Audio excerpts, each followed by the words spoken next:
Everyone, आज हम 19th worksheet करेंगे सोशल साइंस की, जो कि ज्योग्राफी की है और हमारी क्लास 8th के बच्चों के लिए है। तो ये conservation of water resources, natural vegetation और वाइल्ड लाइफ के लिए है।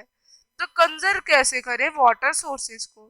तो हमें अच्छा और साफ वाटर चाहिए, तो हमें कई सारे स्टेप फॉलो करने पड़ेंगे, जैसे कि forest and other vegetation cover slow the surface runoff and replenish underground water. Water harvesting is another method to save the surface runoff. कि जो फॉरेस्ट और अदर वेजिटेशन है, वो जो रन ऑफ यानी जो इसका किनारा होता है नदियों का, उसको कवर कर लेते हैं और उसके आसपास के एरिया को और वाटर को खराब कर देते हैं। उसमें तैरने लगते हैं और लोग उसमें अपने एनिमल्स नहलाते हैं। तो ये सब बंद करना पड़ेगा। और अगला वे है कि water harvesting. The canals use for irrigating fields. जो कैनाल्स का यूज होता है फील्ड्स को इरिगेट करने के लिए, वो प्रॉपरली होना चाहिए और एक लाइन बनानी चाहिए। वाटर को मैक्सिमम यूज करना चाहिए जितनी जरूरत हो, वेस्ट नहीं करना चाहिए। Sprinklers effectively irrigate the area.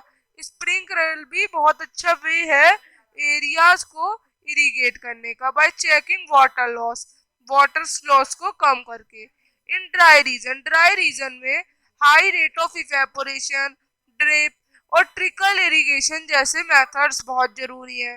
The valuable, जो सबसे जरूरी वाटर रिसोर्स है, वो है by adopting these means of irrigation, जैसे कि वाटर स्प्रिंकलर, वाटर हार्वेस्टिंग, ऐसे। Natural vegetation and wildlife. तो natural vegetation and wildlife exist only in the narrow zone of contact. जो नेचुरल वेजिटेशन और wildlife है, ये एक narrow zone, जो लिटोस्फीयर, हाइड्रोस्फीयर, एटमॉस्फेयर सब कुछ मिला के बायोस्फीयर होता है। इन द बायोस्फीयर में जो नॉन लिविंग और लिविंग थिंग्स है, सब कुछ इंटरेक्ट होती है और उसको कहा जाता है ecosystem. Wild life includes animal. Wild life में एनिमल्स आते हैं, बर्ड्स आते हैं, इंसेक्ट्स आते हैं। The birds feed on insect. Birds insects को खाती हैं और एक डीकम्पोजर का वर्क करती है। इसी तरह से vulture, due to its ability, vulture भी डेड एनिमल्स पे फीड करती है और हमारी अर्थ को क्लीन कर देती है, वेस्ट को हटा के।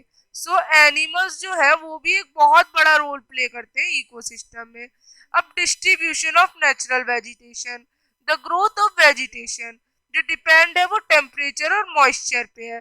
The major vegetation types of the world are forest है, ग्रासलैंड है, स्क्रब है, तुंद्रा है। In area of high rainfall, high rainfall के एरिया में बड़े बड़े ट्रीज होते हैं, फॉरेस्ट होते हैं।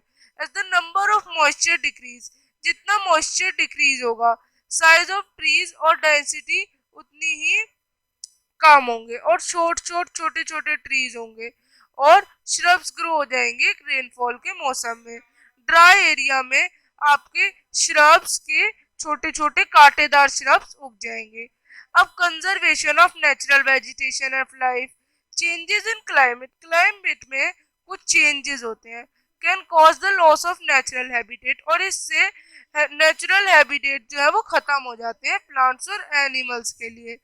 Deforestation, soil erosion, constructional activities, forest fire, tsunami, landslides, ये कुछ मेजर फैक्ट्स हैं। तो one of the major concern जो है वो पोचिंग है। पोचिंग यानी एक दूसरे को खाना। National park, wild life sanctuary, wild life reserves जो है, ये सब बनाए जाते हैं नेचुरल वेजिटेशन और वाइल्ड लाइफ को प्रोटेक्ट करने के लिए।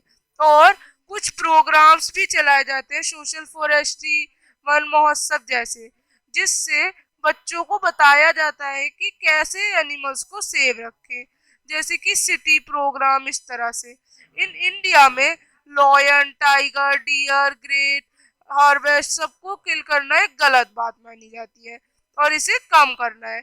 तो इसके लिए इंटरनेशनल कन्वेंशन एक जो है, एक स्कीम है, चलाई गई है। तो अब हम क्वेश्चन करेंगे। नेम एनी टू स्टेप, दो स्टेप बताओ जो गवर्नमेंट ने लिए हैं प्लांट और एनिमल को कंजर्व करने के लिए।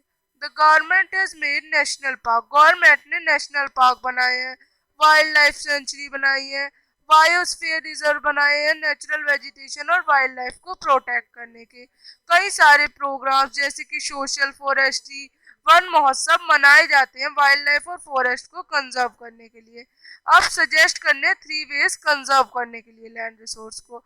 Afforestation, land reclamation, regulated use of chemical pesticides, fertilisers, ये सब जो है ओवर ग्रेजिंग को चेक करते हैं। अब ecosystem, an ecosystem comprises of a group of organism, इसमें ऑर्गेनिजम्स होते हैं जो कि इंटरेक्ट करते हैं एक दूसरे से फिजिकल एनवायरनमेंट के साथ, इसे कहा जाता है इकोसिस्टम। तो आप इस तरह से वर्कशीट करेंगे। अब हम मिलेंगे नेक्स्ट वर्कशीट के साथ, तब तक के लिए बाय।